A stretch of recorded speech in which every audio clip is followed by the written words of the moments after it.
But we're here for a serious reason as well, not just to enjoy what promises to be a lovely day, because we're discussing a topic which we know matters an awful lot to you at home from our inbox. The questions you raise, the subjects that you raise with us about water quality, the amount of sewage in our water. This morning we're going to hear from the water companies. We're going to hear from the Environment Secretary, Therese Coffey. We will hear from campaigners, and we'd love to hear from you as well. And we'll let you know how to get in touch with us throughout this morning's breakfast. Because we have a big BBC investigation today, it has found that what looks like the water companies illegally discharging raw sewage hundreds of times last year. Our team has seen analysis, they've looked at data from three of the largest water companies, Thames, Wessex and Southern Water.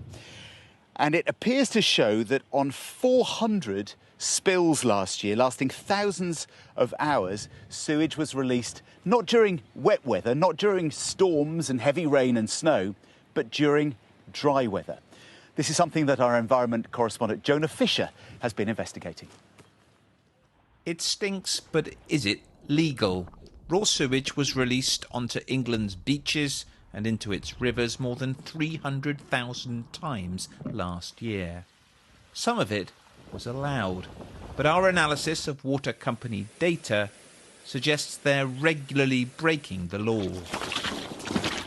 Rural West Sussex and one of southern England's celebrated chalk streams. So here we are, welcome to the River Lavant, or as we locally call it, the River Lav. The River Lav. The River Lav, just full of effluent. Rob, a retired businessman, is not joking. There would be no River Lavant in the summer without the treated discharges from the next door sewage plant. When we came, it was overflowing. So we had the storm overflow coming out here, untreated sewage coming out here. And we came back a few days later, it was still going on. A few days later again, still going on. Rob filmed what looks like a white fungus growing on the sewage slick. But why was it spilling? There was no rain on the day the flow began or on any of the previous 3 days. Rob complained, the Environment Agency investigated, and though Southern Water was found to have broken the rules, it was only given a warning. They treat it as a one-off, absolutely, whereas it had been going for probably 3 to 4 months and continued for 3 to 4 months afterwards. It is a scandal. Over the last few years, the water companies have been forced by the government to report details of when and where they discharge raw sewage. It's only supposed to happen when the system is overwhelmed after heavy rainfall or snow. It's not supposed to take place, as it did here, during periods of dry weather. So how common are these dry spills? To find out, the BBC requested details from all 9 English water companies. 3 of the largest complied, providing us with huge amounts of data. We then cross-referenced that with rainfall and found what looks like nearly 400 sewage spills, lasting thousands of hours, that started during dry weather. Any spill that we can verify that's taken place during a dry spill condition would be illegal against the permit. Many of the water companies, like Southern Water at the Lavant, say groundwater leaking into cracked pipes is behind some of the spills. Thames Water apologised for some of theirs. Wessex said some of the data they'd given us was flawed.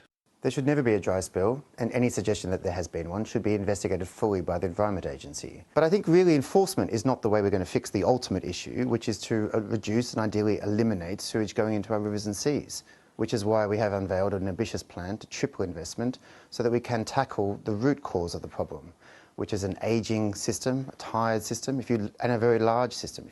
The Environment Agency told us it's now working on its largest ever criminal investigation into water companies and their sewage spills. Jonah Fisher, BBC News.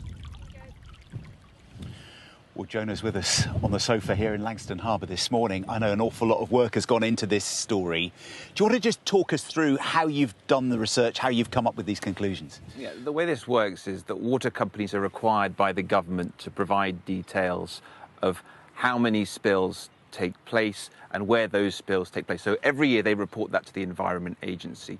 What we don't see published is the granular detail of exactly when and where those spills took place, what day they started on, when did they finish. And that's important because though we may find it disgusting, spilling a mix of sewage and rainwater into the sea or into the river is not illegal. The water companies are allowed to do it if the system is going to be overwhelmed, if otherwise perhaps the sewage might be going to come back up into people's homes.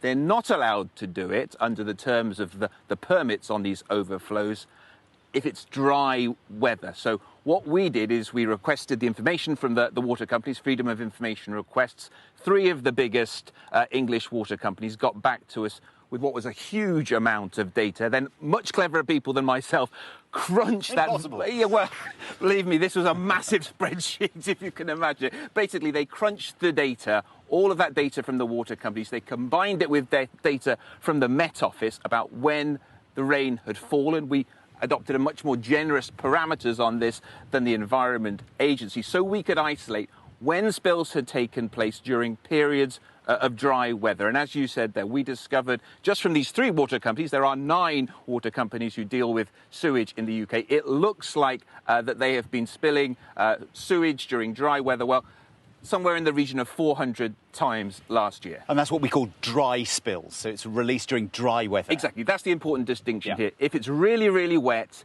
they're allowed to do it. We may not like it, but they can do it. If it is dry, under the terms of the law, under environmental protection law, they should not be doing it. It should be pointed out there are some reasons which they give for why it might be taking place that's unavoidable. There may be reasons why the Environment Agency, the regulator, decides not to prosecute. One of the biggest reasons given is groundwater, which is basically large amounts of water in the ground, effectively forcing its way into cracked pipes underground, which then, even during periods when it hasn't been raining, if there's a lot of groundwater in there, it may leak into the pipes and still contribute to overwhelming the system. So there are reasons behind it. There are reasons why the Environment Agency might decide not to take action in every single case, but it is illegal. OK, we're going to get lots of reaction to this morning on BBC Breakfast, but what reaction have you got so far from presenting these findings?